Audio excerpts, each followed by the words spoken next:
साहब, मैं आपका सामान उठा लूं क्या? साहिल अभी बस उतरा ही था कि किसी की आवाज सुनकर चौंक गया। पीछे मुड़कर देखा तो एक उसकी ही उम्र का लड़का फटे पुराने कपड़े पहने उसके सामान की तरफ देख रहा था। साहिल ने उसे टालते हुए कहा, नहीं, मैं सामान खुद उठा लूंगा।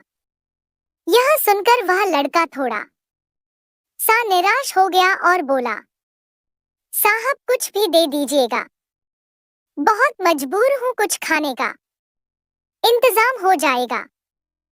साहिल झुंझलाकर उसकी ओर देख रहा था। उस लड़के की आंखों में उसे आंसू नजर आ रहे थे। फिर उसने गौर से उसे देखा तो समझ में आया, यह तो उसके बचपन का दोस्त राहुल है।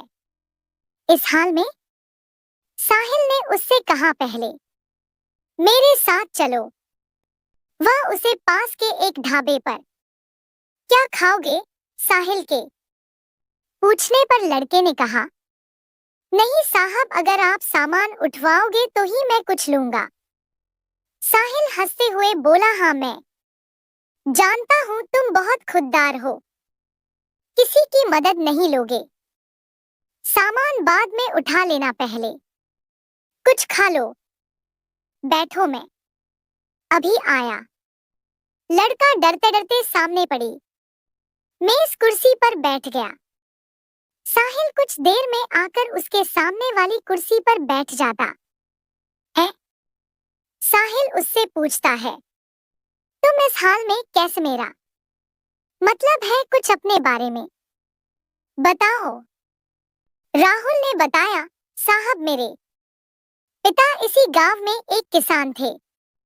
गांव के जमींदार से कर्ज लेकर उन्होंने फसल लगाई थी, लेकिन सारी फसल खराब हो गई।